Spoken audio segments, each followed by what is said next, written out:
What's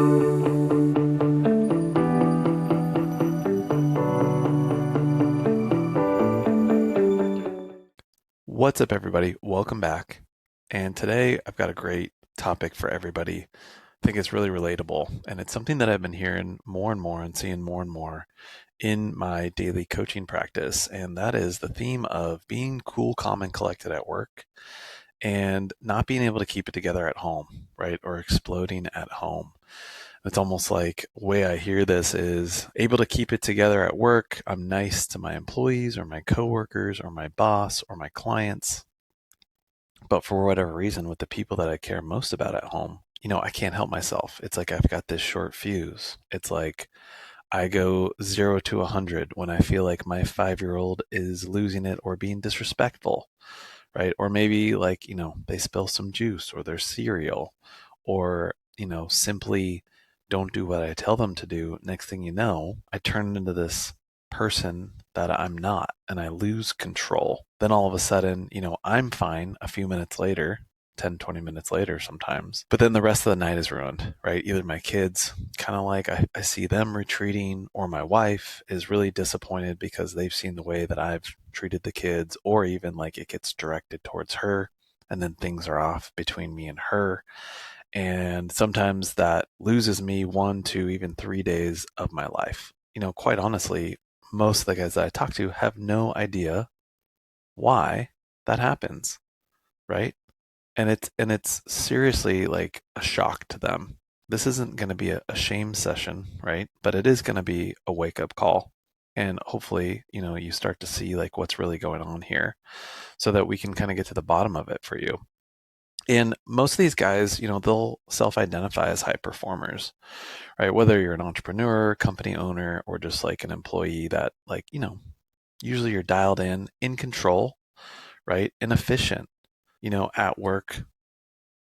If the people that were around you were to see, behind the curtain, if you will, like most of these guys would say their coworkers would be shocked by that. They would have no idea, the short temper or how quick that you get triggered, or the sharp-tongued responses that might ensue after that interaction, if you will. And again, over the littlest things like, oh, you didn't take the trash out, maybe your wife says, right? Or, it's a little too chaotic at bedtime, or somebody didn't listen. Just like so deeply contrasted to, how either a client or a coworker would talk to you about, like, and the level of respect that you would have at work because of the way that you carry yourself.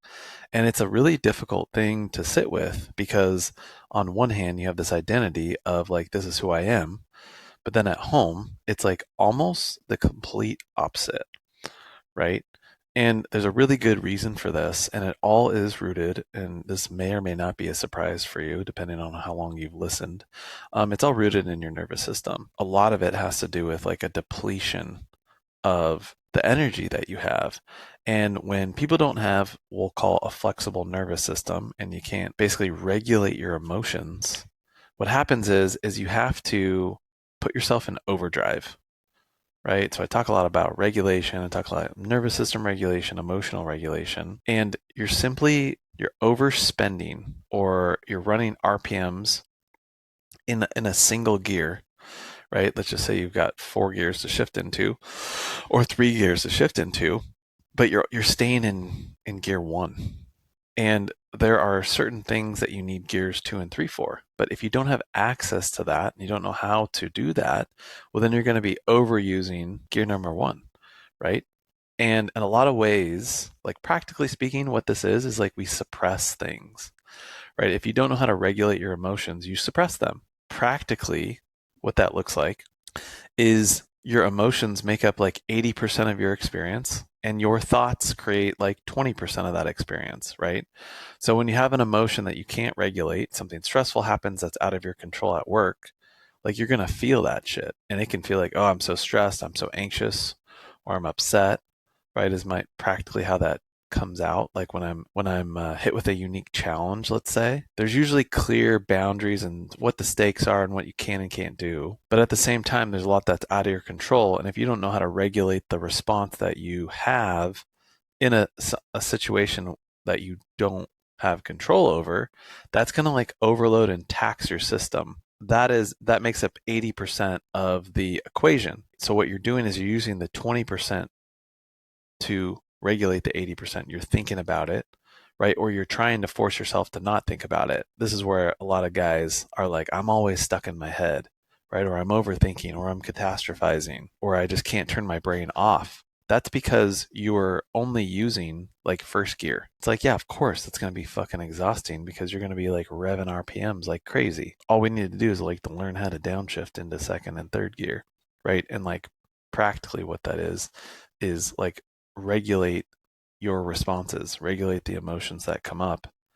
That allows you to basically not be taken out. Because the difference of what happens when you're at home is not only have you spent a full day like revving it in first gear, so your capacity and your energy is just depleted, like you have less of, there's not that much meat on the bone, if you will.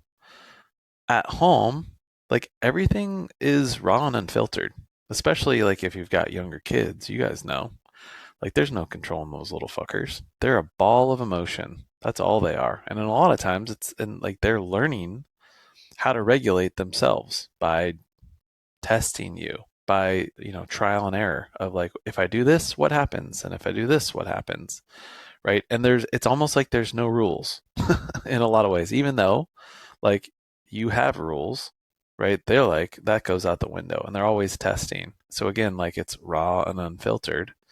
And what happens when we get overwhelmed or we're overly stressed out, like practically, like usually what a lot of the guys that I work with will say is like, yeah, I can't stop myself from like yelling or, I'll change my tone, but quite honestly, I don't even realize it. And my wife will say something like, your tone, right? And it's like, wait a second. Or, hey, you're yelling. And it's like, I'm not yelling. Like, if you want me to yell, I can show you what yelling sounds like, but that's not what I'm doing. And I'm not even stressed out right now. This is not me stressed. But the perception that everybody around you has is that you're stressed, right? And then it's like, gosh, it's just so crazy because I'm going 0 to 100. Well, if you're revved in first gear running the red line, it's like maybe you're not at zero. Maybe you're already at 70 or 80 miles an hour. Like your system is so maxed out that just a little thing happening pushes it over the edge. And that's when we find ourselves yelling, changing our tone, or maybe even shutting down all completely or avoiding can be the opposite end of that. And maybe that's because that's what we learned or we've tried so many times the other way. And it's like, well, all I seem to do is yell, so I'm just going to avoid and shut this down. And I'm here to say, like, hey, you're not broken, right? That doesn't mean you're broken. Doesn't mean anything's wrong with you. It just means that your system is really overloaded and very, very under resourced. And you're missing some skills, right? You're missing tools for the job. So, of course, it's going to be tough to do a job that you don't have the proper tools for. So, the other problem is that because there's a lack of awareness that like this kind of thing's actually going on. The other thing that happens is, men are told to just like basically do more mindset stuff. So more 20% stuff instead of that 80%. That like when you think of it like an iceberg, we're focused a lot on the 20%, like our thoughts, our mindset, etc. And they're told like, hey, okay, when you pull into the driveway, just like take a buffer and like, go from performance mode to like presence mode and really just try to be present, right? Downshift yourself, start like having this transition ritual, which all this stuff can be great, by the way. So I'm not knocking this, right? Taking a 5 minutes to breathe, going in and, maybe taking a shower and letting yourself have a few minutes to relax and then like consciously choosing to shift, right? Which is all great. But if you don't address the underlying issue of not being able to regulate those hard emotions that come up for you, well, you're not going to have any meat left on the bone. There's not going to be anything to give. There's not going to be anything to transition to or to transition with in those hard times. As powerful as, and like I have my own transition when I go from, coaching back to being a dad and a husband, like I'll go walk into my bathroom. I take some deep breaths. I splash some water on my face, right? I even like shake it out sometimes. Sometimes I'll do some push-ups, kind of like get rid of the residue of what was coaching time and what was work, right? And I kind of like set that down. And then I shift into dad mode, to husband mode, which is being present, being able to be with what is, which sounds like a really nice thing, right? And I see a lot of people talk about this like, hey, yeah, just do this. Goodwill, good meaning people. But the problem is like you don't have the tools to be able to access that part of your system to be able to downshift, right? Because you're in the downshift, but you're revved up and it's like you're in one and there is no downshifting. So what we want to be able to do is to upshift.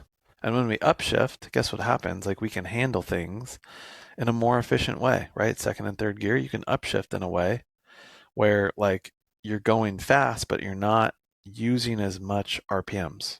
I think this is pretty relatable for most guys, right? And then when you finally do downshift, like you can slow down to that 25 miles an hour, if you will. So when something small does happen, it doesn't take you out. You have more capacity to be able to handle what is, not so that you can maybe take on more, but just so that all the things you do like are easier. And this is where like I catch a lot of guys. It's like, everybody's like mostly good intention and wants to do better, but like it's seeming like we just do more, right? And we think more is better.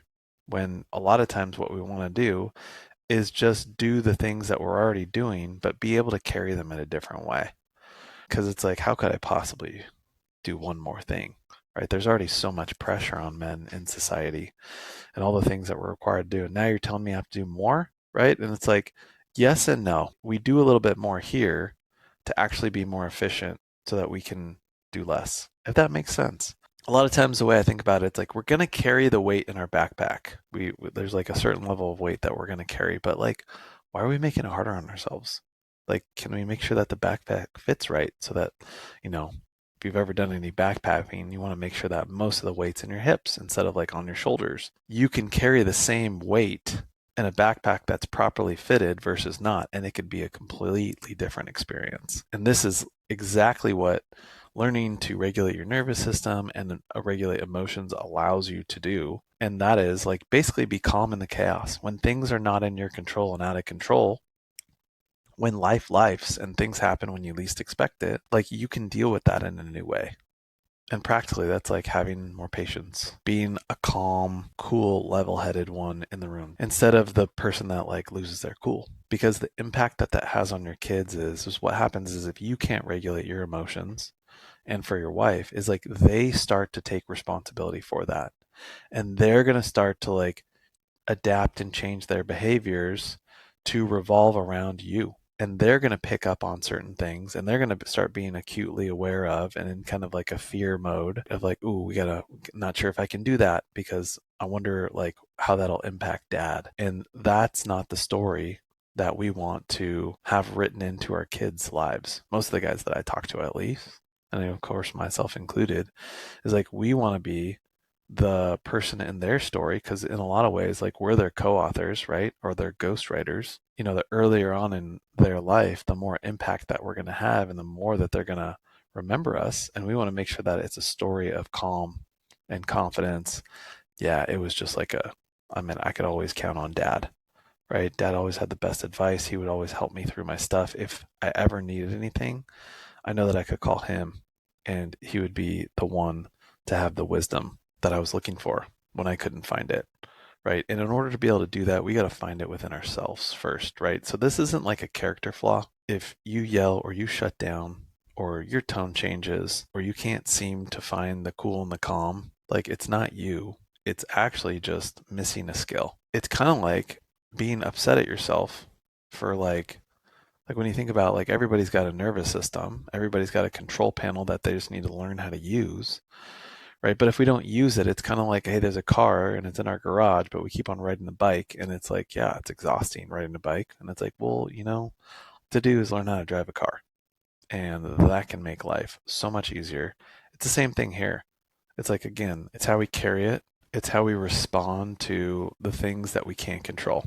Again, if you have kids, if you're married, if you share a life with anybody else, there is going to be a lot that you can't control. And how cool would it be if in those really hard times, you're the one that they look to and run to as opposed to the one that they are running from because they can trust that dad keeps his cool. I love talking about this stuff because it's the thing. There can be so many things going well for us in our lives, but if this thing isn't right, it's like, what's the fucking point? All that being said, if this is you and you see yourself and hear yourself in any of this, I can help. And the best way to get in touch with me is to tap the link in the show notes and book a call. I offer complimentary calls for guys to just hop on to, because I want to hear more about your situation and to see if I can help. I offer coaching around this to build the skills of emotional regulation and nervous system regulation. So, again, if this is you, there are answers, and I'm here to tell you it's a whole new world on the other side of learning this stuff. So, thanks for listening, guys. And you can find me. I hang out on Instagram, Jason Schnitzer Coaching. If you're not already following me over there, go have a follow. And thanks for listening, and I'll catch you on the next one.